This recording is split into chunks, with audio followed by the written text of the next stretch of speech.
ਸਤਿ ਸ਼੍ਰੀ ਅਕਾਲ ਨਮਸਕਾਰ ਤੁਸੀਂ ਦੇਖ ਰਹੇ ਹੋ ਸਾਂਝਾ ਟੀਵੀ ਮੈਂ ਹਾਂ ਤੁਹਾਡੇ ਨਾਲ ਅਰਸ਼ਦੀਪ ਤੇ ਤੁਹਾਡਾ ਸਾਰਿਆਂ ਦਾ ਇਸ ਹੈਲਥ ਸ਼ੋਅ ਦੇ ਵਿੱਚ ਸਵਾਗਤ ਹੈ। ਇਸ ਸ਼ੋਅ ਦੇ ਵਿੱਚ ਅਸੀਂ ਗੱਲਬਾਤ ਕਰਦੇ ਹਾਂ ਖਾਸ ਕਰਕੇ ਕੋਵਿਡ ਦੇ ਬਾਰੇ ਕਿ ਕੋਵਿਡ ਦੇ ਬਾਰੇ ਕੀ ਕੁਝ ਨਵੀਆਂ ਖਬਰਾਂ ਆ ਰਹੀਆਂ ਨੇ, ਕਿੱਥੇ ਵੈਕਸੀਨ ਲੱਗ ਗਈ ਹੈ, ਕਿਹੜੀ ਵੈਕਸੀਨ ਜਿਹੜੀ ਹੈ ਉਹਦੇ ਨਤੀਜੇ ਜਿਹੜੇ ਨੇ ਉਹ ਡਿਫਰੈਂਟ ਆ ਰਹੇ ਨੇ ਕਿਉਂਕਿ ਐਸਟਰਾਜੈਨਿਕਾ ਦੀ ਜੇ ਗੱਲ ਕਰੀਏ ਤਾਂ ਐਸਟਰਾਜੈਨਿਕਾ ਹੁਣ 40+ ਦੇ ਲਗਾਉਣ ਦੀ ਜਿਹੜੀ ਆ ਉਹ ਅਪੀਲ ਕੀਤੀ ਗਈ ਹੈ ਕਿ 40+ ਦੇ ਲੋਕਾਂ ਦੇ ਤੁਸੀਂ ਲਗਾ ਸਕਦੇ ਆ। ਐਕਸੈਪਟ ਕੀਤਾ ਗਿਆ ਹੁਣ ਅੱਜ ਪ੍ਰਧਾਨ ਮੰਤਰੀ ਤੇ ਕ੍ਰਿਸਟੀਆ ਫਰੀਲੈਂਡ ਜਿਹੜੇ ਸਾਡੇ ਫਾਈਨੈਂਸ ਮਿਨਿਸਟਰ ਤੇ ਡਿਪਟੀ ਪ੍ਰਧਾਨ ਮੰਤਰੀ ਆ ਉਹਨਾਂ ਨੇ ਕਿਹਾ ਕਿ ਅਸੀਂ ਵੀ ਐਸਟਰਾਜੈਨਿਕਾ ਦੀ ਜਿਹੜੀ ਵੈਕਸੀਨ ਲਗਵਾਉਣੀ ਹੈ, ਇਹਦੇ ਤੋਂ ਡਰਨ ਦੀ ਕੋਈ ਲੋੜ ਨਹੀਂ, ਇਹਦੇ ਨੁਕਸਾਨ ਘੱਟ ਤੇ ਫਾਇਦੇ ਜ਼ਿਆਦਾ ਹੈਗੇ। ਅੱਜ ਇਸ ਦੇ ਬਾਰੇ ਵੀ ਗੱਲ ਕਰਾਂਗੇ। ਨਾਲ ਅਸੀਂ BC ਦੇ ਵਿੱਚ ਰਹਿੰਦੇ ਹਾਂ, ਪਾਬੰਦੀਆਂ ਜਿਹੜੀਆਂ ਇੱਥੇ ਲੱਗੀਆਂ ਹੋਈਆਂ ਨੇ, ਪਾਬੰਦੀਆਂ ਜਿਹੜੀਆਂ ਨਵੀਆਂ ਲਗਾਈਆਂ ਗਈਆਂ ਨੇ ਉਹਦਾ ਕੀ ਮਤਲਬ ਹੈ ਕਿਉਂਕਿ ਇੱਕ ਰੀਜਨ ਤੋਂ ਦੂਜੇ ਰੀਜਨ ਵਿੱਚ ਟਰੈਵਲ ਕਰਨ ਤੇ ਵੀ ਮਨਾਹੀ ਕੀਤੀ ਗਈ ਹੈ। ਨਾਲ ਹੁਣ ਜਦੋਂ ਅਸੀਂ ਇੰਡੀਆ ਦੀ ਗੱਲ ਕਰਦੇ ਹਾਂ ਉੱਥੇ ਵੀ ਜਿਹੜਾ ਹੈ ਬਹੁਤ ਜ਼ਿਆਦਾ ਕੇਸ ਜਿਹੜੇ ਨੇ ਉਹ ਆ ਰਹੇ ਨੇ, ਉਸ ਬਾਰੇ ਵੀ ਗੱਲ ਕਰਾਂਗੇ। ਬ੍ਰਿਟਨ ਦੇ ਵਿੱਚ ਉੱਥੇ ਪਾਬੰਦੀਆਂ ਲਗਾਈਆਂ ਗਈਆਂ ਨੇ, ਉਸ ਬਾਰੇ ਗੱਲ ਕਰਾਂਗੇ। ਵੈਕਸੀਨ ਲੱਗ ਰਹੀ ਹੈ ਪਰ WHO ਨੇ ਕਿਹਾ ਕਿ ਮੌਤਾਂ ਦੀ ਗਿਣਤੀ ਅਜੇ ਵੀ ਵੱਧ ਰਹੀ ਹੈ। ਇਹ ਸਾਰੀਆਂ ਗੱਲਾਂ ਕਰਾਂਗੇ ਤੇ ਗੱਲਾਂ ਦੇ ਵਿੱਚ ਅੱਜ ਸ਼ਾਮਿਲ ਕਰ ਲੈਂਦੇ ਆ ਡਾਕਟਰ ਗੁਲਜ਼ਾਰ ਚੀਮਾ ਨੂੰ। ਉਹਨਾਂ ਦਾ ਸਵਾਗਤ ਕਰਦੇ ਹਾਂ ਤੇ ਉਹਨਾਂ ਦੇ ਨਾਲ ਗੱਲਬਾਤ ਕਰਦੇ ਹਾਂ। ਡਾਕਟਰ ਚੀਮਾ ਸਵਾਗਤ ਹੈ ਜੀ। ਸਤਿ ਸ਼੍ਰੀ ਅਕਾਲ। ਸਤਿ ਸ਼੍ਰੀ ਅਕਾਲ।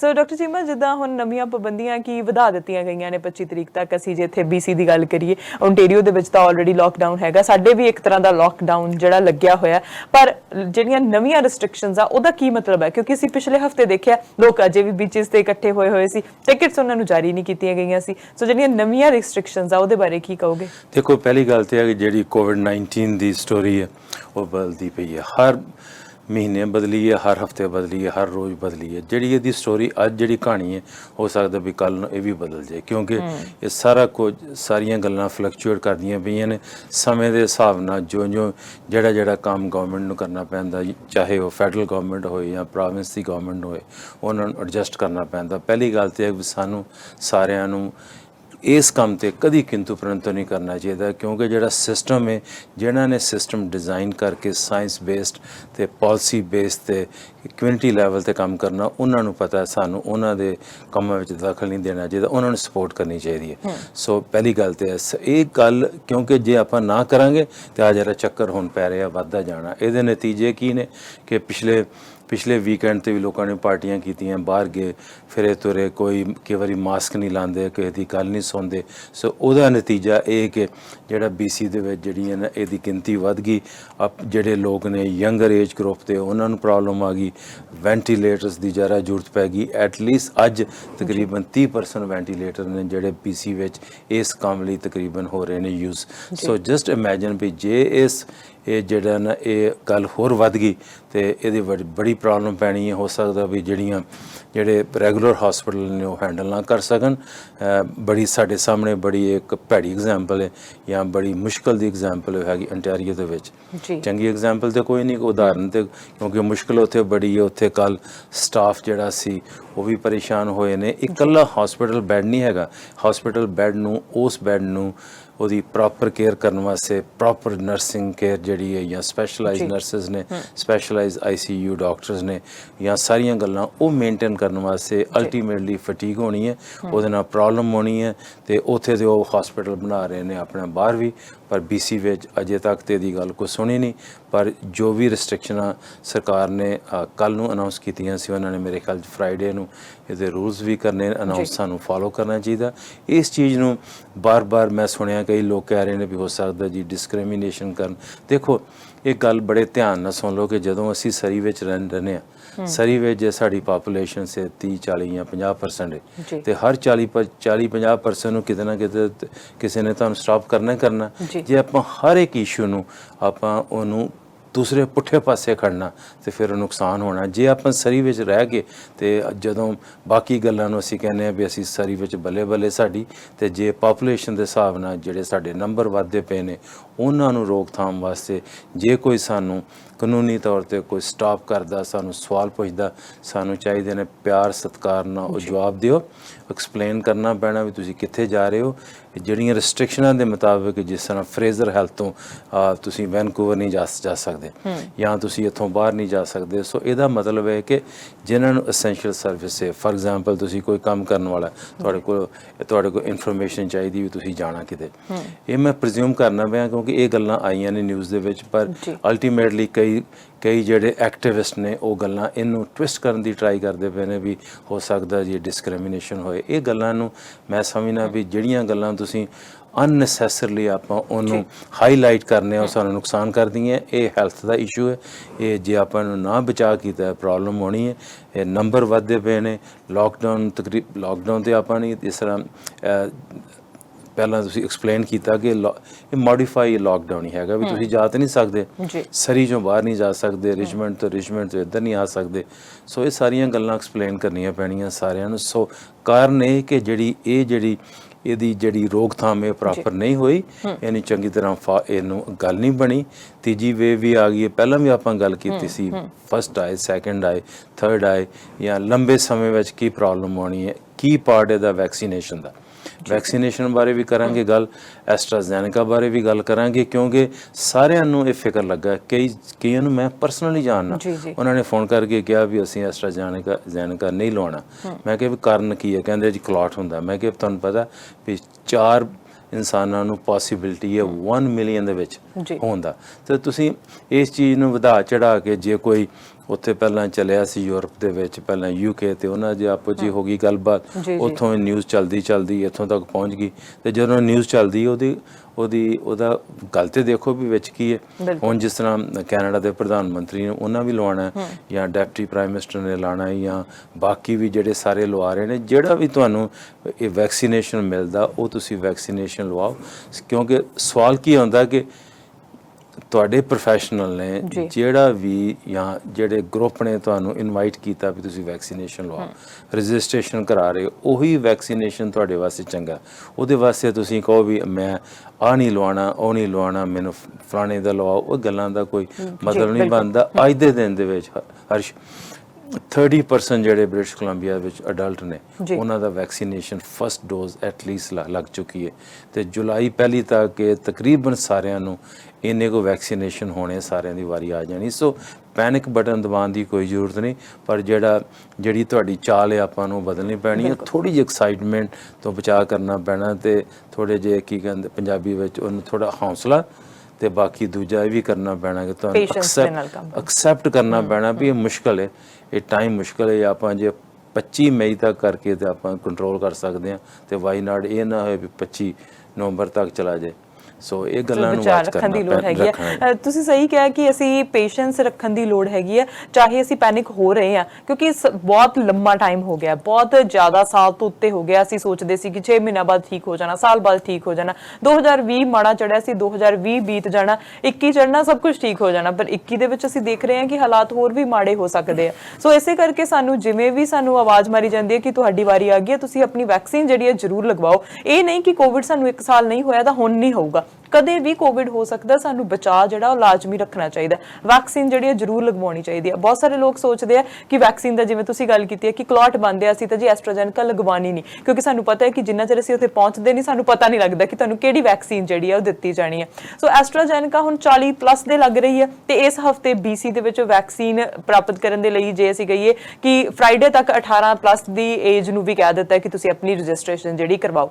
ਕੀ ਹੈ ਵੈਕਸੀਨੇਸ਼ਨ ਦੇ ਬਾਰੇ ਡਿਟੇਲਸ? ਦੇਖੋ, ਇਹ ਜਿਹੜੀਆਂ ਗੱਲਾਂ ਨੇ ਵੈਕਸੀਨੇਸ਼ਨ ਦਾ ਆਪਾਂ ਹਰ ਤਕਰੀਬਨ ਪ੍ਰੋਗਰਾਮ 'ਚ ਪਿਛਲੇ ਕੋਈ 17 ਮਹੀਨਿਆਂ 'ਚੋਂ ਗੱਲ ਕੀਤੀ ਹੈ ਕਿ ਇੱਕ ਇਸ਼ੂ ਹੈਗਾ ਵੀ ਜਿਹੜਾ ਵੈਕਸੀਨੇਸ਼ਨ ਨੇ ਪ੍ਰੀਵੈਂਸ਼ਨ ਵਾਸਤੇ ਬੜਾ ਇੰਪੋਰਟੈਂਟ ਹੈ।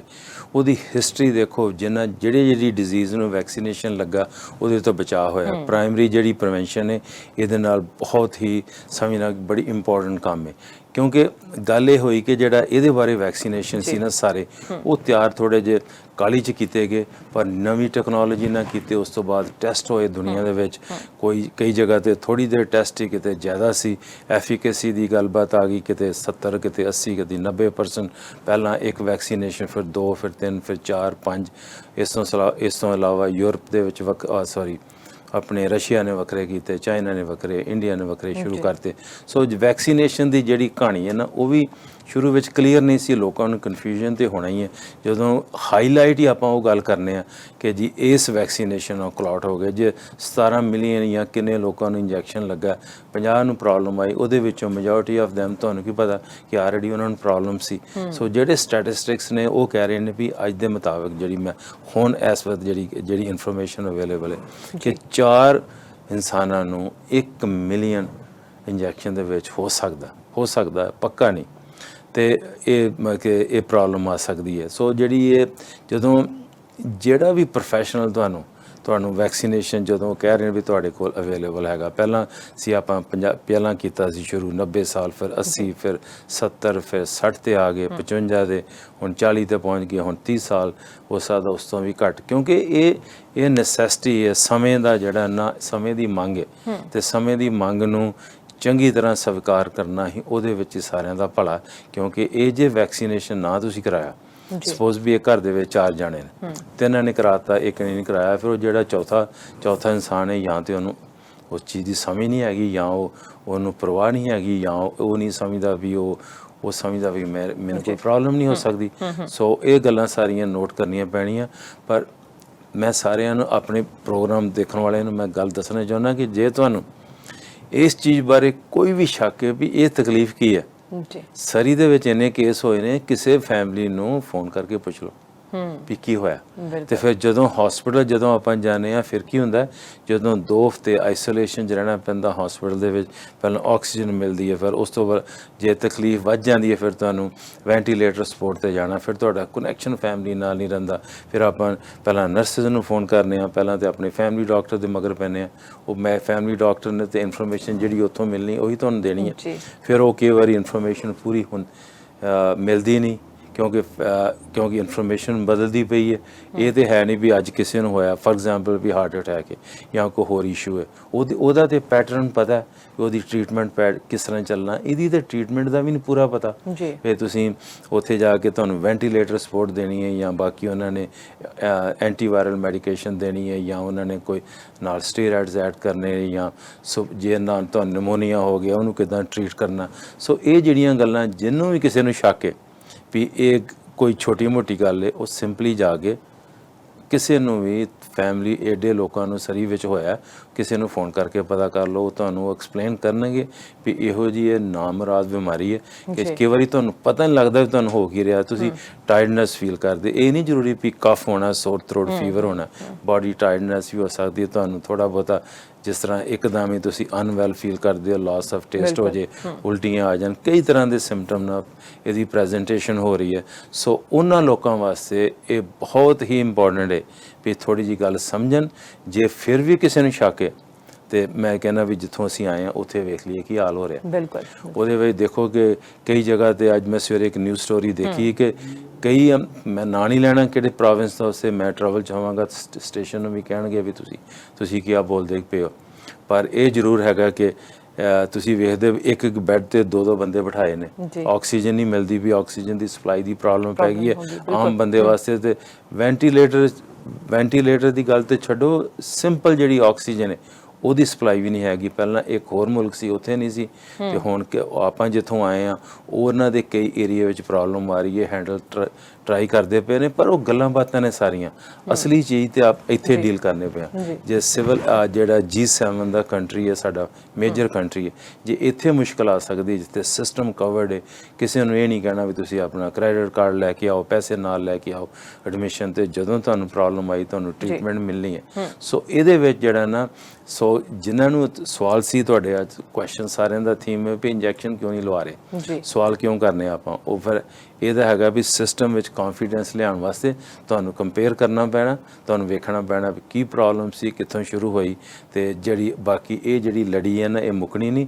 ਇਹਦੀ ਸਟੋਰੀ ਹੋ ਸਕਦਾ ਵੀ ਅਗਲੇ ਸਾਡੇ ਮੰਗਲਵਾਰ ਦੇ ਪ੍ਰੋਗਰਾਮ ਦੁਬਾਰਾ ਫਿਰ ਬਦਲੇ, ਪਰ ਮੈਂ ਚਾਹੁੰਦਾ ਕਿ ਇਨਫੋਰਮੇਸ਼ਨ ਜੋ ਅੱਜ ਤੁਹਾਨੂੰ ਇਸ ਪ੍ਰੋਗਰਾਮ ਦੇ ਥਰੂ ਦੇ ਰਹੇ ਹਾਂ, ਜੋ ਅੱਜ ਦੇ ਟਾਈਮ ਦੇ ਵਿੱਚ 2:30 ਵਜੇ ਦੇ ਟਾਈਮ ਦੇ ਵਿੱਚ ਜਿਹੜੀ ਇਨਫੋਰਮੇਸ਼ਨ ਅਵੇਲੇਬਲ ਹੈ ਕੈਨੇਡਾ ਦੇ ਵਿੱਚ, ਅਪਡੇਟ ਇਨਫੋਰਮੇਸ਼ਨ BC ਦੇ ਵਿੱਚ, ਉਹ ਤੁਹਾਨੂੰ ਮੈਂ ਉਹ ਅਸੀਂ ਸਟੇਸ਼ਨ ਦੇ ਥਰੂ ਪ੍ਰੋਵਾਈਡ ਕਰਨੇ ਪਏ ਹਾਂ। ਸੋ ਵੈਕਸੀਨੇਸ਼ਨ ਲਵਾਉਣਾ ਬਹੁਤ ਜ਼ਰੂਰੀ ਹੈ। ਬਿਲਕੁਲ, ਤੇ ਡਾਕਟਰ ਚੀਮਾ ਨੂੰ ਤਾਂ ਕਿੰਨੇ ਟਾਈਮ ਦਾ ਲੱਗਿਆ ਹੋਇਆ ਹੈ, ਸੋ ਤੁਹਾਡੇ ਸਾਹਮਣੇ ਬੈਠੇ ਆ, ਹੀ ਇਜ਼ ਫਾਈਨ, ਸਭ ਕੁਝ ਵਧੀਆ ਆ, ਤੇ ਜੋ ਸਾਡੀ ਵਾਰੀ ਆਏਗੀ ਅਸੀਂ ਵੀ ਲਗਵਾਵਾਂਗੇ, ਕਿਉਂਕਿ ਜਿਵੇਂ ਤੁਸੀਂ ਦੱਸਿਆ ਕਿ ਪਤਾ ਨਹੀਂ ਹਰ ਰੋਜ਼ ਸਟੋਰੀ ਬਦਲਦੀ ਹੈ ਤੇ ਸਾਨੂੰ ਪਤਾ ਨਹੀਂ ਕੀ ਹੋ ਗਿਆ, ਪਰ ਜੋ ਸਾਡੇ ਹੱਥ 'ਚ ਅਸੀਂ ਉਹ ਤਾਂ ਕਰ ਸਕਦੇ ਹਾਂ, ਅਸੀਂ ਰਿਸਟ੍ਰਿਕਸ਼ਨਸ ਨੂੰ ਫੋਲੋ ਕਰ ਸਕਦੇ ਹਾਂ, ਅਸੀਂ ਇਹ ਫੋਲੋ ਕਰ ਸਕਦੇ ਹਾਂ ਕਿ ਅਸੀਂ ਦੂਰੀ ਬਣਾ ਕੇ ਰੱਖੀਏ, ਅਸੀਂ ਸੈਨੀਟਾਈਜ਼ ਰੱਖੀਏ, ਅਸੀਂ ਘਰਾਂ ਦੇ ਵਿੱਚ ਰਹੀਏ, ਜੋ ਸਾਨੂੰ ਹੁਕਮ ਮਿਲ ਰਹੇ ਅਸੀਂ ਉਹਨਾਂ ਦੀ ਪਾਲਣਾ ਕਰੀਏ, ਇਹ ਅਸੀਂ ਕਰ ਸਕਦੇ ਹਾਂ। ਤੁਸੀਂ ਇੰਡੀਆ ਦਾ ਜ਼ਿਕਰ ਕੀਤਾ ਕਿ ਜਿੱਥੋਂ ਅਸੀਂ ਆਏ ਹਾਂ ਉੱਥੇ ਹਾਲਾਤ ਜਿਹੜੇ ਨੇ ਬਹੁਤ ਮਾੜੇ ਹੋ ਰਹੇ ਨੇ। ਹੁਣ ਇਹਦੇ ਵਿੱਚ ਅਸੀਂ ਦੇਖਿਆ ਕਿ ਵਾਇਰਸ ਦੇ ਵੇਰੀਐਂਟ ਜਿਹੜੇ ਨੇ ਬਦਲ ਰਹੇ ਨੇ, ਵੇਰੀਐਂਟ ਦੇ ਵਿੱਚ ਅਸੀਂ ਬ੍ਰਿਟਨ ਤੋਂ ਦੇਖਿਆ, ਸਾਊਥ ਅਫਰੀਕਾ ਤੋਂ ਦੇਖਿਆ, ਬ੍ਰਾਜ਼ੀਲ ਤੋਂ ਦੇਖਿਆ,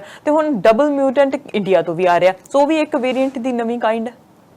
ਦੇਖੋ ਉਹ ਜਿਹੜਾ ਨਾ ਜ਼ਿਆਦਾ ਖਤਰਨਾਕ ਹੈ, ਕਿਉਂਕਿ ਜਿਹੜੀ ਨਾ ਜਸਟ ਇਮੈਜਿਨ ਕਿ ਇੱਕ ਚੀਜ਼ ਦਾ ਸਾਨੂੰ ਪਤਾ ਸੀ, ਇਮੈਜਿਨ ਕਿ ਅਸੀਂ ਰੋਜ਼ ਡੀਲ ਕਰਨੇ, ਇੱਕ ਚੀਜ਼ ਦਾ ਪਤਾ ਸੀ ਇੱਕ ਵਾਇਰਸ ਦਾ, ਉਹਦੇ ਵਾਸਤੇ ਵੈਕਸੀਨੇਸ਼ਨ ਬਣੇ, ਤੇ ਉਹ ਅਜੇ ਪੂਰਾ ਤੇ ਕੰਟਰੋਲ ਨਹੀਂ ਹੋਇਆ। ਤੇ ਜਿਹੜੀ ਵੈਕਸੀਨੇਸ਼ਨ ਜਿਨ੍ਹਾਂ ਦੀ ਅਸੀਂ ਗੱਲ ਕੀਤੀ ਹੈ, ਉਹ ਸਾਰੇ ਜਿਹੜੀ ਹੈ ਨਾ ਮੇਨ ਵਾਇਰਸ ਦੇ ਬਰਖਲਾਫ ਕੰਮ ਕਰਦੇ ਨੇ, ਵੇਰੀਐਂਟ ਦੇ ਬਰਖਲਾਫ ਕਿਸੇ ਨੂੰ ਨਹੀਂ ਪਤਾ ਵੀ ਕੀ ਕੰਮ ਹੋ ਰਿਹਾ, ਕਿ ਉਹ ਕਾਮਯਾਬ ਹੈ ਕਿ ਨਹੀਂ ਹੈ। ਸੋ ਜਿੱਥੇ ਡਬਲ ਹੈ ਜਿਹੜੀ ਪ੍ਰੋਬਲਮ ਖੜੀ ਹੋ ਗਈ, ਇੱਕ ਹੋਰ ਮੁਲਕ 'ਚ ਹੋਈ ਸੀ, ਉੱਥੇ ਲੱਖਾਂ ਲੋਕ ਮਰ ਗਏ, ਰੋਜ਼ ਦੇ 4000 ਬੰਦਾ ਮਰਦਾ ਪਿਆ ਬ੍ਰਾਜ਼ੀਲ ਦੇ ਵਿੱਚ, ਉੱਥੇ ਵੀ ਉਹ ਲੋਕਾਂ ਨੂੰ ਬਾਡੀਜ਼ ਦਵਾਉਣ ਲਈ ਜਗ੍ਹਾ ਨਹੀਂ ਮਿਲਦੀ, ਕਈ ਵਾਰੀ ਮੁਸ਼ਕਲ ਆ ਰਹੀ ਹੈ। ਸੋ ਇਹ ਜਿਹੜੀਆਂ ਗੱਲਾਂ ਨੇ ਨਾ, ਇਹਦੇ ਤੋਂ ਇੱਕੋ ਹੀ ਸਿੱਖਿਆ ਮਿਲਦੀ ਹੈ ਵੀ ਪਹਿਲੀ ਗੱਲ ਤਾਂ ਆ ਵੀ ਪਹਿਲਾਂ ਉੱਠ ਕੇ ਤੇ ਕਹਿਣਾ ਵੀ ਬਸ ਅਸੀਂ ਕੰਟਰੋਲ ਕਰ ਲਿਆ ਕਿਸੇ ਨੂੰ। ਅਸੀਂ ਵੀ ਇੱਥੇ ਕੈਨੇਡਾ ਵਿੱਚ ਵੀ ਕਈ ਵਾਰੀ ਅਸੀਂ ਵੀ ਪ੍ਰੋਗਰਾਮ 'ਚ ਕਿਹਾ ਵੀ ਹੁਣ ਜੀ ਕਰਵ ਫਲੈਟ ਹੋ ਗਿਆ, ਆਹ ਹੋ ਗਿਆ ਜੀ, ਇਹ ਹੋ ਗਿਆ, ਉਹ ਹੋ ਗਿਆ। ਇਹ ਗੱਲਾਂ ਜਿਹੜੀਆਂ ਨਾ ਜਿੰਨੀ ਦੇਰ ਤੱਕ ਇਹਦੀ ਲੌਂਗ ਟਰਮ ਦੇ ਵਿੱਚ ਇਹਦੇ ਰਿਜ਼ਲਟ ਨਹੀਂ ਆਉਣੇ, ਉਨੀ ਦੇਰ ਤੱਕ ਗੱਲ ਨਹੀਂ ਬਣਨੀ। ਇਹਦੀ ਗੱਲ ਤਾਂ ਬਣੇਗੀ ਜੇ ਆਪਾਂ ਸਾਰੀਆਂ ਇੰਸਟਰਕਸ਼ਨਾਂ ਫਾਲੋ ਕਰਨਗੇ, ਸਾਰੇ ਕਰਨਗੇ, ਰੈਗੂਲਰਲੀ ਕਰਨਗੇ, ਕੰਸਿਸਟੈਂਟਲੀ ਕਰਨਗੇ, ਰੂਲ ਫਾਲੋ ਕਰਨਗੇ। ਤੇ ਰੂਲ ਜੇ ਨਹੀਂ ਫਾਲੋ ਕਰਨੇ ਤੇ ਉਹਦੇ ਵਾਸਤੇ ਜਿਹੜਾ ਕਾਨੂੰਨ ਹੈ, ਜਿਹੜਾ ਹੈਗਾ ਉਹ ਵੀ ਕਰਨਾ ਪੈਣਾ। ਇੱਕ ਕੈਨ ਯੂ ਇਮੈਜਿਨ ਵੀ ਸਰੀ ਦੇ ਵਿੱਚ ਪੰਜ ਜਗ੍ਹਾ ਤੇ ਨਾਕਾ ਲੱਗਾ ਹੋਏ, ਤੇ ਉਹ ਤੁਸੀਂ ਖੜੇ ਹੋ ਤੇ ਅੱਗੇ ਤੁਹਾਨੂੰ ਪੁੱਛਣ ਵੀ ਤੁਸੀਂ ਆ ਜਾਓ ਜੀ, ਬਾਹਰ ਆ ਜਾਓ, ਤਾਂ ਕਿੱਥੇ ਜਾ ਰਹੇ ਹੋ। ਨੈਚੁਰਲੀ ਜੇ ਤੁਸੀਂ ਹੁਣ ਨੰਬਰ ਹਾਈਵੇ ਨੂੰ ਫੜ ਕੇ ਤੇ ਦੂਜੇ ਬਾਹਰ ਜਾਣਾ, ਉਹਨਾਂ ਨੇ ਪੁੱਛਣਾ, ਤੇ ਫਿਰ ਆਪਾਂ ਕਹੇ ਵੀ ਸਾਨੂੰ ਕਿਉਂ ਰੋਕਿਆ। ਪਰ ਇਹ ਦੇਖੋ ਵੀ ਰੋਕਣ ਦੀ ਗੱਲ ਉਹ ਨਾ ਵੇਖੋ ਵੀ ਉਹ ਥੋੜਾ ਜਿਹਾ ਉਹਨਾਂ ਨੂੰ ਤੁਹਾਨੂੰ ਐਕਸਪਲੇਨ ਕਰਨਾ ਪੈਣਾ ਵੀ ਮੈਂ ਇੱਥੇ ਕੰਮ ਕਰਨਾ। ਹੋ ਸਕਦਾ ਜਿਸ ਤਰ੍ਹਾਂ ਹੁਣ ਟਰੱਕਿੰਗ ਇੰਡਸਟਰੀ ਵਾਲੇ ਨੇ, ਉਹਨਾਂ ਤੇ ਆਪਣੀ ਕੰਮ ਕਰਨਾ, ਟਰਾਂਸਪੋਰਟ ਇੰਡਸਟਰੀ ਵਾਲੇ ਆ, ਉਹ ਤੇ ਉਹਨਾਂ ਨੂੰ ਜਾਣਾ ਪੈਣਾ, ਟੈਕਸੀ ਵਾਲਿਆਂ ਨੂੰ ਜਾਣਾ ਪੈਣਾ, ਪ੍ਰੋਫੈਸ਼ਨਲ ਨੂੰ ਜਾਣਾ ਪੈਣਾ, ਕੰਸਟਰਕਸ਼ਨ ਵਾਲਿਆਂ ਨੂੰ ਜਾਣਾ ਪੈਣਾ। ਪ੍ਰੋਫੈਸ਼ਨਲ ਤੇ ਸਾਰੇ ਨੇ ਜਿਹੜੇ ਕੰਸਟਰਕਸ਼ਨ ਵਰਕਰ ਨੇ, ਉਹ ਵੀ ਤੇ ਸਪੈਸ਼ਲਾਈਜ਼ ਕਰਦੇ ਨੇ ਆਪਣੇ ਕੰਮ ਦੇ ਵਿੱਚ। ਉਹਨਾਂ ਦਾ ਕੰਮ ਬੜਾ ਸਪੈਸ਼ਲ ਹੈ, ਕੋਈ ਹੋਰ ਨਹੀਂ ਕਰ ਸਕਦਾ। ਸੋ ਹਰ ਇੱਕ ਜਿਹੜਾ ਇਨਸਾਨ ਹੈ ਉਹਨੇ ਕਿਤੇ ਨਾ ਕਿਤੇ ਤੇ ਜਾਣਾ ਹੀ ਹੈ। ਤੇ ਜਾਂ ਤੇ ਬਿਲਕੁਲ ਬੰਦ ਹੋ ਜੇ, ਤੇ ਜੇ ਨਹੀਂ ਬੰਦ ਤੇ ਤੁਹਾਨੂੰ ਆਪਾਂ ਨੂੰ ਸਾਰਿਆਂ ਨੂੰ ਕੋਆਪਰੇਸ਼ਨ ਕਰਨ ਵਾਸਤੇ ਕੋਈ ਨਾ ਕੋਈ ਤਰੀਕਾ, ਉਹਦੇ ਵਿੱਚ ਕਾਹਲੀ ਪੈਣ ਦੀ ਜ਼ਰੂਰਤ ਕੋਈ ਨਹੀਂ। ਆਪਾਂ ਨੂੰ ਸਾਡੀ ਨੇਚਰ ਵਿੱਚ ਹੈਗਾ ਵੀ ਜਦੋਂ ਸਾਨੂੰ ਕੋਈ ਅਥਾਰਟੀ ਸਵਾਲ ਕਰਦੀ, ਅਸੀਂ ਜਾਂ ਤੇ ਹੋ ਜਾਣੇ ਬੜੇ ਗੁੱਸੇ, ਤੇ ਜਾਂ ਅਸੀਂ ਪਿੱਛੇ ਡਰਨੇ ਆ। ਨਾ ਤੇ ਗੁੱਸੇ ਹੋਣ ਦੀ ਜ਼ਰੂਰਤ ਹੈ ਤੇ ਨਾ ਪਿੱਛੇ ਹੋਣ ਦੀ ਜ਼ਰੂਰਤ ਹੈ। ਇਨਫੋਰਮੇਸ਼ਨ ਦੇਣੀ ਹੈ। ਇਹ ਜਸਟ ਲਾਈਕ ਵੀ ਤੁਸੀਂ ਕੋਈ ਤੁਹਾਨੂੰ ਸਵਾਲ ਪੁੱਛਦਾ ਵੇ, ਡਾਕਟਰ ਕੋਲ ਜਾਂਦੇ ਹੋ ਉੱਥੇ ਉਹਨੇ ਵੀ ਤੁਹਾਨੂੰ ਸਵਾਲ ਪੁੱਛਣੇ, ਜਾਂ ਤੁਸੀਂ ਕਿਤੇ ਸਮਾਨ ਲੈਣ ਜਾਣਾ ਤੁਸੀਂ ਵੀ ਉਹਨਾਂ ਨੂੰ ਸਵਾਲ ਪੁੱਛਦੇ ਹੋ, ਬੈਂਕ 'ਚ ਜਾਣਾ ਉਹਨਾਂ ਵੀ ਸਵਾਲ ਪੁੱਛਣੇ। ਆਪਾਂ ਇਹ ਇਨਫੋਰਮੇਸ਼ਨ ਐਕਸਚੇਂਜ ਕਰਨ ਦਾ ਤਰੀਕਾ, ਪਰ ਕਿਉਂਕਿ ਸਾਡੇ ਮਨ ਦੇ ਵਿੱਚ ਜਿਹੜੇ ਅਸੀਂ ਲੋਕ ਇੰਡੀਆ ਤੋਂ ਆਏ ਹਾਂ, ਗਰੋ ਅਪ ਹੋ ਕੇ, ਸਾਡੇ ਮਨ ਦੇ ਵਿੱਚ ਇੱਕ ਬੜੀ ਨਾ ਜਿਹੜੀ ਫੋਰਸ ਦੀ ਹੈ ਨਾ, ਪੁਲਿਸ ਦੀ ਫੋਰਸ ਦਾ ਬੜਾ ਡਰ ਜਿਹਾ ਹੁੰਦਾ, ਕਲਟਰ ਇੱਕਦਮ ਹੋ ਜਾਂਦਾ ਵੀ ਆਹ ਕਿਉਂ ਰੋਕਿਆ। ਪਰ ਉਹਨਾਂ ਨੇ ਇਨਫੋਰਮੇਸ਼ਨ ਹੁੰਦੀ ਹੈ, ਫਿਰ ਜਦੋਂ ਅਸੀਂ ਨਰਵਸਨੈਸ ਸ਼ੋਅ ਕਰਨੇ ਆ ਫਿਰ ਉਹ ਸਮਝਦੇ ਨੇ ਪਤਾ ਨਹੀਂ ਗਲਤ ਨੇ। ਪਰ ਆਈ ਥਿੰਕ ਦੋਨਾਂ ਪਾਸੇ ਥੋੜ੍ਹੀ ਜਿਹੀ ਜਿਹੜੀ ਇਹਨਾਂ ਨੂੰ ਚਾਹੀਦਾ ਵੀ ਇਸ ਚੀਜ਼ ਨੂੰ ਚੰਗੇ ਤਰੀਕੇ ਨਾਲ ਡੀਲ ਕਰਨ, ਤੇ ਕਿਉਂਕਿ ਆਉਣ ਵਾਲਾ ਸਮਾਂ ਜਿਹੜਾ ਇਹ ਖਤਰਨਾਕ ਹੈ ਤੇ ਉਹਦੇ ਵਿੱਚ ਪ੍ਰੋਬਲਮ ਆ ਸਕਦੀ ਹੈ। ਪਰ ਵੈਕਸੀਨੇਸ਼ਨ, ਫਿਜ਼ੀਕਲ ਡਿਸਟੈਂਸ ਮੇਨਟੇਨ ਕਰਨਾ, ਮਾਸਕ ਲਾਣੇ, ਇਨਡੋਰ ਦੀ ਗੈਦਰਿੰਗ ਨੂੰ ਵਾਚ ਕਰਨਾ, ਵੈਂਟੀਲੇਸ਼ਨ ਆਪਣੀ ਵਾਚ ਕਰਨੀ, ਇਹ ਸਾਰੀਆਂ ਗੱਲਾਂ ਬੜੀਆਂ ਕੀ ਨੇ, ਉਹਨਾਂ ਨੂੰ ਆਪਾਂ ਬਦਲ ਨਹੀਂ ਸਕਦੇ। ਮੋਡ ਆਫ ਟਰਾਂਸਮਿਸ਼ਨ ਮੇਨ ਅਜੇ ਬਾਈ ਡ੍ਰੌਪਲੈਟ ਹੈ, ਪਰ ਹੁਣ ਇੱਕ ਹੋਰ ਥਿਊਰੀ ਆਈ ਹੈ ਮੈਗਜ਼ੀਨ, ਲੈਂਸਟ ਮੈਗਜ਼ੀਨ, ਜਿਹੜਾ ਸਾਡਾ ਮੇਨ ਹੈਗਾ ਹੈਲਥ ਦਾ ਮੈਗਜ਼ੀਨ, ਉਹਦੇ ਵਿੱਚ ਆਈ ਸੀ ਕਿ ਹੋ ਸਕਦਾ ਵੀ ਇਹ ਏਅਰਬੋਰਨ ਵੀ ਟਰਾਂਸਮਿਸ਼ਨ, ਉਹਦੇ ਬਾਰੇ ਵੀ ਜ਼ਿਆਦਾ ਵਿਚਾਰ ਹੋ ਰਿਹਾ। ਕਿਉਂਕਿ ਬਿਲਕੁਲ ਟਰਾਂਸਮਿਸ਼ਨ ਹੋ ਰਿਹਾ। ਕੋਰਪੋਰੇਸ਼ਨ ਦੀ ਤੁਸੀਂ ਗੱਲ ਕੀਤੀ ਹੈ ਕਿ ਕੋਆਪਰੇਸ਼ਨ ਕਰਨੀ ਚਾਹੀਦੀ ਹੈ, ਚਾਹੇ ਸਾਨੂੰ ਪੁਲਿਸ ਰੋਕ ਰਹੀ ਹੈ, ਚਾਹੇ ਤੁਸੀਂ ਜੇ ਇਨਫੋਰਮੇਸ਼ਨ ਪ੍ਰੋਵਾਈਡ ਕਰ ਰਹੇ ਹੋ, ਕਿਉਂਕਿ ਹਾਫ ਇਨਫੋਰਮੇਸ਼ਨ ਵੀ ਹਾਨੀਕਾਰਕ ਹੈ। ਜੇ ਉਹਨਾਂ ਨੂੰ ਪਤਾ ਹੀ ਨਹੀਂ, ਜੇ ਤੁਹਾਨੂੰ ਸਿੱਧੀ ਟਿਕਟ ਹੀ ਇਸ਼ੂ ਕਰ ਦਿੱਤੀ ਤੁਹਾਡਾ ਲਾਇਸੈਂਸ ਪਲੇਟ ਦੇਖ ਕੇ ਕਿ ਤੁਸੀਂ ਸਰੀ ਦੇ ਹੈਗੇ ਹੋ ਤੇ ਰਿਚਮੰਡ ਵਿੱਚ ਕੀ ਕਰ ਰਹੇ ਹੋ, ਕਿਉਂਕਿ ਲਾਇਸੈਂਸ ਪਲੇਟ ਤੇ ਤਾਂ ਸਰੀ ਲਿਖਿਆ ਹੋਇਆ, ਤਾਂ ਇਹ ਵੀ ਗਲਤ ਗੱਲ ਹੈ ਕਿ ਤੁਹਾਨੂੰ ਟਿਕਟ ਇਸ਼ੂ ਕਰਤੀ ਤੇ ਤੁਹਾਡੇ ਤੋਂ ਪੁੱਛਿਆ ਵੀ ਨਹੀਂ ਗਿਆ ਕਿ ਤੁਸੀਂ ਇੱਥੇ ਕੀ ਕਰਨਾ ਹੈ। ਸੋ ਜੇ ਤੁਹਾਨੂੰ ਕੋਈ ਰੋਕਿਆ ਜਾਂਦਾ, ਤੁਹਾਨੂੰ ਪੁੱਛਿਆ ਜਾਂਦਾ ਹੈ ਕਿ ਤੁਸੀਂ ਕਿੱਥੇ ਹੋ, ਤਾਂ ਇਨਫੋਰਮੇਸ਼ਨ ਜ਼ਰੂਰ ਪ੍ਰੋਵਾਈਡ ਕਰੋ ਕਿ ਇਨਫੋਰਮੇਸ਼ਨ ਕੀ ਹੈ, ਕਿੱਥੇ ਜਾ ਰਹੇ ਹੋ, ਤੁਸੀਂ ਜਿਹੜਾ ਐਕਸਪਲੇਨ ਕਰ ਸਕਦੇ ਹੋ। ਜਿਵੇਂ ਡਾਕਟਰ ਸਾਹਿਬ ਨੇ ਕਿਹਾ, ਡਰਨ ਦੀ ਵੀ ਲੋੜ ਨਹੀਂ, ਪਰ ਕੋਆਪਰੇਟ ਵੀ ਕਰਨ ਦੀ ਲੋੜ ਹੈਗੀ ਹੈ। ਡਾਕਟਰ ਸਾਹਿਬ ਜਿੱਦਾਂ ਤੁਸੀਂ ਵਧੀਆ ਕਿਹਾ ਕਿ ਕੋਆਪਰੇਸ਼ਨ ਵੀ ਲੋੜ ਹੈ ਤੇ ਇਨਫੋਰਮੇਸ਼ਨ ਵੀ ਡਿਲੀਵਰ ਕਰਨ ਦੀ ਲੋੜ ਹੈ। ਕੋਆਪਰੇਸ਼ਨ ਕਿ ਜੇ ਤੁਹਾਨੂੰ ਕੋਈ ਇਨਫੋਰਮੇਸ਼ਨ ਪੁੱਛਦਾ ਹੈ ਕਿ ਤੁਸੀਂ ਇੱਥੇ ਤੁਹਾਡੀ ਲਾਇਸੈਂਸ ਪਲੇਟ ਸਰੀ ਦੀ ਹੈ, ਤੁਸੀਂ ਰਿਚਮੰਡ ਕੀ ਕਰਨ ਆ ਰਹੇ ਹੋ, ਤਾਂ ਤੁਹਾਨੂੰ ਐਕਸਪਲੇਨ ਕਰਨਾ ਪੈਣਾ। ਡਰਨ ਦੀ ਵੀ ਲੋੜ ਨਹੀਂ ਕਿ ਜੇ ਹੁਣ ਤੁਸੀਂ ਸਿੱਧਾ ਹੀ ਤੁਹਾਨੂੰ ਟਿਕਟ ਇਸ਼ੂ ਕਰ ਦਿੱਤੀ ਜਾਵੇ ਕਿ ਸਰੀ ਦੀ ਤੁਹਾਡੀ ਲਾਇਸੈਂਸ ਪਲੇਟ ਹੈ, ਰਿਚਮੰਡ ਫਿਰਦੇ ਸੀ, ਆ ਲਓ ਜੀ ਟਿਕਟ, ਫਿਰ ਵੀ ਉਹ ਗੱਲ ਨਹੀਂ ਬਣਨੀ। ਗੱਲ ਉਦੋਂ ਬਣਨੀ ਹੈ ਜਦੋਂ ਤੁਸੀਂ ਐਕਸਪਲੇਨ ਕਰੋਗੇ ਜੀ ਮੇਰਾ ਕੰਮ ਇੱਥੇ ਸੀ, ਮੈਂ ਇੱਥੇ ਕੰਮ ਕਰਨ ਦੇ ਲਈ ਆਇਆ ਸੀਗਾ, ਸੋ ਹੁਣ ਮੈਂ ਘਰ ਵਾਪਸ ਜਾ ਰਿਹਾ। ਸੋ ਇਦਾਂ ਦੀ ਚੀਜ਼ਾਂ ਜਿਹੜੀਆਂ ਨੇ ਉਹ ਸਾਰੀਆਂ ਚੀਜ਼ਾਂ ਸਿਸਟਮ ਨੂੰ ਜਿਹੜਾ ਉਹ ਵਧੀਆ ਕਰ ਦਿੰਦੀਆਂ ਨੇ। ਹੁਣ ਨਾਲ ਤੁਸੀਂ ਇੱਕ ਐਗਜ਼ਾਮਪਲ ਦਿੱਤੀ ਸੀ ਕਿ ਉਹਨਾਂ ਨੂੰ ਫੋਨ ਕਰਕੇ ਪੁੱਛੋ ਜਿਨ੍ਹਾਂ ਦੇ ਘਰ ਆਲਰੇਡੀ ਕੋਵਿਡ ਹੋ ਚੁੱਕਿਆ, ਜਿਹੜੇ ਹਸਪੀਟਲ ਤੋਂ ਵਾਪਸ ਆਏ ਨੇ। ਹੁਣ ਇਹਦਾ ਭਿਆਨਕ ਚੀਜ਼ ਇਹ ਹੈ, ਇਹ ਡਰਾਮਨਾ ਰੂਪ ਇਹ ਹੈ ਕਿ ਜਿਹੜਾ ਕੋਈ ਵਾਪਸ ਹੀ ਨਹੀਂ ਆ ਰਿਹਾ ਉੱਥੋਂ। ਹੁਣ ਜਦੋਂ WHO ਕਹਿ ਰਿਹਾ ਕਿ ਗਲੋਬਲੀ ਜਿਹੜੀਆਂ ਮੌਤਾਂ ਨੇ ਉਹ ਜ਼ਿਆਦਾ ਹੋ ਰਹੀਆਂ ਨੇ, ਚਾਹੇ ਵੈਕਸੀਨ ਵੀ ਲੱਗ ਰਹੀ ਹੈ, ਇਹ ਵੀ ਇੱਕ ਡਰ ਵਾਲੀ ਗੱਲ ਹੈ। ਨਾਲ ਹੁਣ BC ਦੇ ਵਿੱਚ ਇੱਕ 2 ਸਾਲ ਤੋਂ ਘੱਟ ਬੱਚੇ ਦੀ ਮੌਤ ਹੋ ਜਾਣੀ ਕੋਵਿਡ ਦੇ ਨਾਲ, ਇਹ ਵੀ ਇੱਕ ਰੀਅਲ ਟ੍ਰੈਜਡੀ ਹੈ। ਕੀ ਕਹੋਗੇ ਜਿਹੜੀਆਂ ਮੌਤਾਂ ਹੋ ਰਹੀਆਂ? ਦੇਖੋ, ਪਹਿਲੀ ਗੱਲ ਤੇ ਕਿ ਜਦੋਂ ਪਿਛਲੇ ਸਾਲ ਸੀ ਇਹ ਇਸ਼ੂ ਸ਼ੁਰੂ ਹੋਇਆ ਤੇ ਸਾਰੀਆਂ ਮੌਤਾਂ ਸੀ ਪਰਸਨਲ ਕੇਅਰ ਹੋਮ ਦੇ ਵਿੱਚ, ਜਿਨ੍ਹਾਂ ਦਾ ਸਿਸਟਮ ਬੜਾ ਕੰਪਰੋਮਾਈਜ਼ ਸੀ, ਜਿਨ੍ਹਾਂ ਨੂੰ ਮਲਟੀਪਲ ਮੈਡੀਕਲ ਕੰਡੀਸ਼ਨ ਸਨ ਸਾਰੀਆਂ। ਫਿਰ ਇੱਕ ਟਾਈਮ ਆ ਗਿਆ ਕਿ ਥੋੜੀ ਜਿਹੀ ਘੱਟ ਏਜ ਵਾਲਿਆਂ ਨੂੰ ਸ਼ੁਰੂ ਹੋ ਗਈ, ਫਿਰ 40 ਏਜ ਤੇ ਆ ਗਈ, ਉਸ ਤੋਂ ਬਾਅਦ ਹੁਣ ਘੱਟ ਕੇ ਹੁਣ ਤੇ ਜਿਹੜੇ ਉਸ ਤੋਂ ਛੋਟੀ ਉਮਰ ਵਾਲਿਆਂ ਨੂੰ ਵੀ ਹੋਣਾ ਸ਼ੁਰੂ ਹੋ ਗਿਆ। ਗੱਲ ਵਿੱਚੋਂ ਇਹ ਸਾਰਿਆਂ ਦੇ ਸਮਝਣ ਦੀ ਗੱਲ ਹੈ ਕਿ ਇਹ ਜਿਹੜੀ ਡੈਥ ਹੈ ਨਾ, ਇਸ ਕਾਰਨ ਕਰਕੇ ਜਿਹੜੀ ਡੈਥ ਹੋ ਰਹੀ ਹੈ, ਬਹੁਤ ਲੋਕਾਂ ਨੂੰ ਉਸ ਚੀਜ਼ ਦਾ ਜਿਹੜਾ ਨਾ ਸਮਝ ਨਹੀਂ ਆ ਰਹੀ ਕਈ ਵਾਰੀ ਵੀ ਇਹ ਤੁਹਾਡੇ ਹੱਥ 'ਚੋਂ ਜੇ ਇੱਕ ਵਾਰੀ ਗੱਲ ਗਈ ਨਿਕਲ ਤੇ ਮੁੜ ਕੇ ਵਾਪਸ ਨਹੀਂ ਕੰਮ ਆਉਣਾ। ਕਈ ਵਾਰੀ ਆਪਾਂ ਜਾਂਦੇ ਹਾਂ ਹਸਪੀਟਲ ਦੇ ਵਿੱਚ, ਫਾਰ ਐਗਜ਼ਾਮਪਲ ਕੋਈ ਹੋਰ ਇਸ਼ੂ ਹੋਏ, ਮੇਜਰ ਹੈਲਥ ਦਾ, ਸਾਨੂੰ ਉਹਦਾ ਪ੍ਰੋਸੀਜਰ ਪਤਾ ਵੀ ਤੁਹਾਡੀ ਟ੍ਰੀਟਮੈਂਟ ਹੋਣੀ, ਤੁਸੀਂ ਵਾਪਸ ਆ ਜਾਣਾ। ਇਹ ਜਿਹੜੀ ਪ੍ਰੋਬਲਮ ਹੈ ਨਾ ਕੋਵਿਡ ਦੀ, ਜਦੋਂ ਜਾ ਕੇ ਨਿਮੋਨੀਆ ਹੋ ਗਿਆ ਜਾਂ ਕੰਪਲੀਕੇਸ਼ਨਸ ਹੋ ਗਈਆਂ, ਬਹੁਤੀ ਲੋਕ ਵਾਪਸ ਨਹੀਂ ਆਉਂਦੇ। ਉਹਦੇ ਨਾਲ ਇਹ ਪ੍ਰੋਬਲਮ ਆਉਂਦੀ ਵੀ ਉਹਨਾਂ ਦਾ ਕੋਈ ਸਿਸਟਮ ਨਹੀਂ ਹੈਗਾ, ਉਹਨਾਂ ਨੇ ਐਸਟੈਬਲਿਸ਼ ਕੀਤਾ ਆਪਣੇ ਆਪ ਨੂੰ ਕਮਿਊਨੀਕੇਸ਼ਨ ਕਰਨ ਦਾ, ਬੈਕ ਐਂਡ ਫੋਰਥ। ਫਿਰ ਨਾ ਹੀ ਪੂਰੀ ਗੱਲ ਕਰਦੇ ਨੇ, ਕਈ ਵਾਰੀ ਛੁਪਾ ਕੇ ਲੋਕੀ ਰੱਖਣਗੇ ਵੀ ਉਹ ਕੋਵਿਡ ਕਰਕੇ ਨਹੀਂ ਸੀ ਡੈਥ ਹੋਈ, ਉਹਨਾਂ ਦੀ ਕਿਸੇ ਹੋਰ। ਇਹਨਾਂ ਗੱਲਾਂ 'ਚ ਕੁਛ ਨਹੀਂ ਰੱਖਿਆ। ਇਹ ਆਪਣੇ ਸਾਡੇ ਮਨ ਦਾ ਜਿਹੜੀ ਨਾ ਆਪਣੇ ਹੀ ਫਿਲਟਰ ਅਸੀਂ ਲਾਏ ਨੇ, ਜਿਹੜੇ ਕਿ ਅਸੀਂ ਚਾਹੁੰਦੇ ਹਾਂ ਵੀ ਉਹ ਫਿਲਟਰ ਮਿਸਗਾਈਡ ਕਰਦੇ ਨੇ। ਉਹਨਾਂ ਨੂੰ ਦੂਰ ਰੱਖੋ ਫਿਲਟਰਸ ਨੂੰ। ਇਹ ਪ੍ਰੋਬਲਮ ਹੈਗੀ ਹੈ ਕੋਵਿਡ ਕਰਕੇ, ਜਿੱਥੇ ਮੁਸ਼ਕਿਲ ਆ ਰਹੀ ਇੱਕ ਦੂਜੇ ਨਾਲ ਸ਼ੇਅਰ ਕਰੋ, ਇਨਫੋਰਮੇਸ਼ਨ ਪ੍ਰੋਵਾਈਡ ਕਰੋ। ਉਹਦੇ ਨਾਲ ਪਤਾ ਕੀ ਹੋਣਾ ਕਿ ਜਦੋਂ ਆਪਾਂ ਕਿਸੇ ਨੂੰ ਇਨਫੋਰਮੇਸ਼ਨ ਪ੍ਰੋਵਾਈਡ ਕਰਾਂਗੇ, ਅਵੇਅਰਨੈਸ ਕ੍ਰੀਏਟ ਕਰਨੇ ਆ, ਅਵੇਅਰਨੈਸ ਨਾਲ ਜਿਹੜੀ ਇੰਪਰੂਵਮੈਂਟ ਹੁੰਦੀ ਹੈ, ਨੌਲੇਜ ਵੱਧਦਾ। ਜਿਹੜਾ ਨੌਲੇਜ ਹੈ ਨਾ, ਉਹਦਾ ਤੁਹਾਨੂੰ ਵੇਖਣਾ ਪੈਣਾ ਵੀ ਡਿਜ਼ੀਜ਼ ਤੇ ਚੱਲੀ ਸੀ, ਇਹ ਕਫ, ਕੋਲਡ, ਸੋਰ ਥਰੋਟ ਦੇ ਵਿੱਚੋਂ ਤੇ ਚਲਦੇ ਨਿਮੋਨੀਆ ਹੋ ਗਿਆ, ਕਿਉਂਕਿ ਜਿਹੜੀ ਜਦੋਂ ਲੰਗਸ ਵਿੱਚ ਜਾ ਕੇ ਇਹ ਸਾਡੇ ਲੰਗਸ ਨੂੰ ਇੱਕ ਕਿਸਮ ਦਾ ਗਲੂ ਵਾਂਗੂ ਜਿਹੜਾ ਇਹ ਬਣ ਜਾਂਦੀ ਹੈ, ਉਸ ਤੋਂ ਬਾਅਦ ਨਿਮੋਨੀਆ ਬਣ ਜਾਂਦਾ। ਉਹਦੀ ਕੋਈ ਟ੍ਰੀਟਮੈਂਟ ਨਹੀਂ ਹੈਗੀ। ਬਹੁਤ ਘੱਟ ਕੰਡੀਸ਼ਨਸ ਨੇ ਜਿੱਥੇ ਕਿ ਲੋਕਾਂ ਨੂੰ ਐਂਟੀਵਾਇਰਲ ਮੈਡੀਕੇਸ਼ਨ ਜਾਂ ਸਟੀਰਾਇਡ ਐਡ ਕਰਕੇ ਫਰਕ ਪੈਂਦਾ। ਕਈ ਵਾਰੀ ਕੋਈ ਚੀਜ਼ ਕੰਮ ਨਹੀਂ ਕਰਦੀ ਪਈ। ਸੋ ਇਸ ਕਰਕੇ ਬੜਾ ਇੰਪੋਰਟੈਂਟ ਹੈ ਵੀ ਅਵੇਅਰਨੈਸ ਜਿਹੜੀ ਹੈ ਨਾ, ਇਹਦੇ ਬਾਰੇ ਇੱਕ ਦੂਜੇ ਨਾਲ ਗੱਲਬਾਤ ਕਰੋ, ਇੱਕ ਦੂਜੇ ਸਮਝਣ ਦੀ ਕੋਸ਼ਿਸ਼ ਕਰੋ ਵੀ ਇਹ ਪ੍ਰੋਬਲਮ ਹੈਗੀ ਹੈ। ਤੇ ਇਹਦੇ ਵਿੱਚੋਂ ਅਲਟੀਮੇਟਲੀ ਜੇ ਆਪਣਾ ਬਚਾਅ ਹੈਗਾ, ਬਾਰ-ਬਾਰ ਉਹੀ ਪ੍ਰੋਗਰਾਮ ਦੇ ਵਿੱਚ ਗੱਲ ਕਰੀ ਦੀ ਹੈ ਕਿ ਵੈਕਸੀਨੇਸ਼ਨ ਕਰਾਓ। ਵੈਕਸੀਨੇਸ਼ਨ ਦੇ ਨਾਲ 20%, 30, 40, 50, 60 ਜਿੰਨਾ ਵੀ ਤੁਹਾਡੇ ਫਾਇਦਾ ਹੁੰਦਾ ਉਹਨਾਂ ਠੀਕ ਹੈ। ਪਰਸੈਂਟੇਜ ਜਿਹੜੀਆਂ ਨਾ ਸਾਡੇ ਲੋਕ ਉੱਦਾਂ ਦੇ ਕਿਸੇ ਨੂੰ ਨਹੀਂ ਪਤਾ। ਫਾਰ ਐਗਜ਼ਾਮਪਲ ਤੁਸੀਂ ਕਿਸੇ ਨੂੰ ਸ਼ੂਗਰ ਹੈ, ਕਿਸੇ ਨੂੰ ਹਾਰਟ ਦੀ ਪ੍ਰੋਬਲਮ ਹੈ, ਕੋਈ ਹੋਰ ਮੇਜਰ ਇਸ਼ੂ ਨੇ, ਕਦੀ ਧਿਆਨ ਨਹੀਂ ਦਿੰਦੇ, ਕਹਿਣਾ ਕੋਈ ਗੱਲ ਨਹੀਂ ਵੇਖੀ ਜਾਏਗੀ। ਇਹਦੇ ਵਿੱਚੋਂ ਕੋਈ ਗੱਲ ਨਹੀਂ ਵੇਖੀ ਜਾਏ ਨਾ ਗੱਲ ਨਹੀਂ ਬਣਨੀ। ਦਿਸ ਹੈਜ਼ ਏ ਵੈਰੀ ਇਹ ਪੈਟਰਨ ਹੈ ਬੜਾ ਤਗੜਾ ਇਹਦਾ। ਇਹਨੇ ਸਪਰੈਡ ਵੀ ਬੜੇ ਜ਼ੋਰ ਨਾਲ ਹੋਣਾ। ਜਦੋਂ ਹੋਈ ਅਗਲੇ ਨੂੰ 7-8 ਦਿਨਾਂ ਬਾਅਦ ਪ੍ਰੋਬਲਮ ਵਧਣੀ ਹੈ। ਤੇ ਜਿਹੜੀ ਘਰ ਦੇ ਵਿੱਚ ਜੇ ਇੱਕ ਨੂੰ ਹੋ ਗਈ ਤੇ ਆਈਸੋਲੇਟ ਕਰਨਾ ਪੈਣਾ ਬਾਕੀਆਂ ਨਾਲ, ਕਿ ਬੱਚਿਆਂ ਨੂੰ ਹੋ ਰਹੀ ਹੈ ਉਸੇ ਘਰ ਦੇ ਵਿੱਚ 4 ਜਨਰੇਸ਼ਨ ਘਰ 'ਚ ਰਹਿ ਰਹੀਆਂ। So how do you manage, ਉਹ ਤੁਹਾਨੂੰ ਇਹ ਸਾਰੀਆਂ ਗੱਲਾਂ ਕਰਨੀਆਂ ਪੈਣੀਆਂ ਨੇ।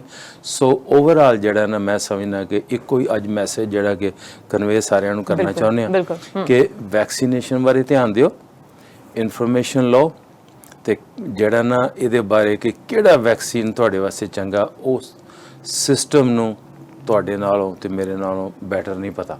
ਬਿਲਕੁਲ ਸਿਸਟਮ ਦੇ ਵਿੱਚੋਂ ਦੁਨੀਆ ਦੇ ਮਿਲੀਅਨਸ ਆਫ ਲੋਕੀ ਇੰਜੈਕਸ਼ਨ ਲਵਾ ਚੁੱਕੇ ਨੇ, ਤਾਂ ਹੀ ਬਚਾਅ ਹੋ ਰਿਹਾ। ਈਵਨ ਜਿਸ ਤਰ੍ਹਾਂ ਦੱਸਿਆ ਵੀ ਲੋਕਾਂ ਦੀ ਡੈਥ ਹੋ ਰਹੀ ਹੈ, WHO ਵਾਲੇ ਕਹਿ ਰਹੇ ਨੇ ਡੈਥ ਹੋ ਰਹੀ ਹੈ, ਕਈ ਜਗ੍ਹਾ ਤੇ ਰਿਪੋਰਟਡ ਨਹੀਂ ਹੋ ਰਹੀ, ਪਤਾ ਨਹੀਂ ਕਿਸੇ ਨੂੰ ਵੀ ਕਿੰਨੇ ਲੋਕ ਕਿਉਂ ਮਰਦੇ ਪਏ ਨੇ। ਜਸਟ ਲੁੱਕ ਐਟ ਸਾਰੀਆਂ, ਕਿਤੇ ਵੀ ਤੁਸੀਂ ਕਲਿੱਕ ਕਰਕੇ ਦੇਖ ਲਓ ਇਨਫੋਰਮੇਸ਼ਨ।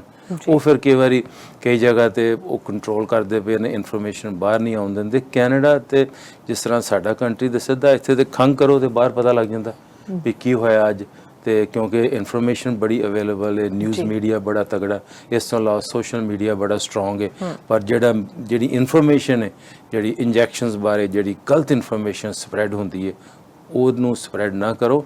ਉੱਥੇ ਹੀ ਉਹਨੂੰ ਕਲਿੱਕ ਕਰਕੇ ਬਟਨ ਦੇ ਦਬਾਓ, ਡਿਲੀਟ ਕਰੋ। ਜੀ thank you so much doctor ਸਾਹਿਬ, ਤੁਸੀਂ ਹਰ ਹਫਤੇ ਆਉਂਦੇ ਹੋ ਤੇ ਜਾਣਕਾਰੀ ਨਵੀਂ ਦਿੰਦੇ ਹੋ। ਅਸੀਂ ਦੇਖਦੇ ਹਾਂ ਕਿ ਹਰ ਹਫਤੇ ਨਵੀਂ ਜਾਣਕਾਰੀ ਅਵੇਲੇਬਲ ਵੀ ਹੁੰਦੀ ਹੈ, ਹਰ ਦਿਨ ਸਾਨੂੰ ਨਵੀਂ ਚੀਜ਼ ਪਤਾ ਲੱਗਦੀ ਹੈ ਕਿ ਕੋਵਿਡ ਬਾਰੇ ਕੀ ਕੁਝ ਹੋ ਰਿਹਾ ਹੈ। ਅਵੇਅਰਨੈਸ ਤੁਸੀਂ ਹਮੇਸ਼ਾ ਹੀ ਸਾਨੂੰ ਦੇ ਕੇ ਜਾਂਦੇ ਹੋ, ਉਹਦੇ ਲਈ ਤੁਹਾਡਾ ਬਹੁਤ ਬਹੁਤ thank you. Thank you. So ਜਿਵੇਂ ਡਾਕਟਰ ਚੀਮਾ ਨੇ ਕਿਹਾ ਕਿ ਅਵੇਅਰ ਹੋਣ ਦੀ ਲੋੜ ਹੈ, ਇਨਫੋਰਮੇਸ਼ਨ ਦੀ ਲੈਣ ਦੀ ਲੋੜ ਹੈ ਕਿ ਇਨਫੋਰਮੇਸ਼ਨ ਕੀ ਆ ਰਹੀ ਹੈ ਕੋਵਿਡ ਦੇ ਬਾਰੇ। ਸਹੀ ਇਨਫੋਰਮੇਸ਼ਨ, ਜਿਹੜੀ ਗਲਤ ਇਨਫੋਰਮੇਸ਼ਨ ਹੈ ਉਹਨੂੰ ਅੱਗੇ ਫੈਲਾਉਣ ਤੋਂ ਵੀ ਰੋਕੋ। ਜੇ ਤੁਹਾਡੇ ਤੱਕ ਆਉਂਦੀ ਹੈ ਤਾਂ ਅਗਲੇ ਨੂੰ ਨਾਲ ਹੀ ਤੁਸੀਂ ਮੈਸੇਜ ਕਰਕੇ ਕਹੋ ਕਿ ਇਹ ਗਲਤ ਇਨਫੋਰਮੇਸ਼ਨ ਹੈ। ਸਹੀ ਇਨਫੋਰਮੇਸ਼ਨ ਜਿਹੜੀ ਹੈ ਉਹ ਸਹੀ ਵੈਬਸਾਈਟ ਤੇ, ਗਵਰਨਮੈਂਟ ਦੀ ਵੈਬਸਾਈਟ ਦੇ ਉੱਤੇ ਅਵੇਲੇਬਲ ਹੈਗੀ ਹੈ। ਸੋ ਜੇ ਤੁਹਾਡੀ ਵਾਰੀ ਆ ਗਈ ਹੈ, ਜੇ ਤੁਸੀਂ ਰਜਿਸਟ੍ਰੇਸ਼ਨ ਨਹੀਂ ਕਰਵਾਇਆ ਤਾਂ ਰਜਿਸਟ੍ਰੇਸ਼ਨ ਕਰਵਾਓ। ਵਾਰੀ ਆ ਗਈ ਹੈ ਤਾਂ ਵੈਕਸੀਨ ਜ਼ਰੂਰ ਕਰਵਾਓ, ਕਿਉਂਕਿ ਇਸ ਹਫਤੇ ਦੇ ਐਂਡ ਤੱਕ 18 ਸਾਲ ਤੋਂ ਉੱਪਰ ਵਾਲੇ ਹਰ ਕਿਸੇ ਦੇ ਲਈ ਰਜਿਸਟ੍ਰੇਸ਼ਨ ਓਪਨ ਹੋ ਜਾਣੀ ਹੈ। ਸੋ ਰਜਿਸਟ੍ਰੇਸ਼ਨ ਜ਼ਰੂਰ ਕਰਾਓ, ਕੋਵਿਡ ਦਾ ਵੈਕਸੀਨ ਲਗਵਾਓ ਤਾਂ ਕਿ ਅਸੀਂ ਛੇਤੀ ਤੋਂ ਛੇਤੀ ਨੋਰਮਲ ਲਾਈਫ ਦੇ ਵਿੱਚ ਵਾਪਸ ਆਈਏ। ਤੁਹਾਡੇ ਤੱਕ ਇਨਫੋਰਮੇਸ਼ਨ ਇਸ ਤਰ੍ਹਾਂ ਹੀ ਪਹੁੰਚਾਉਂਦੇ ਰਵਾਂਗੇ। ਦੇਖਦੇ ਰਹੋ ਸਾਂਝਾ ਟੀਵੀ। ਮੈਨੂੰ ਅਰਸ਼ਦੀਪ ਨੂੰ ਦਿਓ ਇਜਾਜ਼ਤ। ਸਤਿ ਸ਼੍ਰੀ ਅਕਾਲ।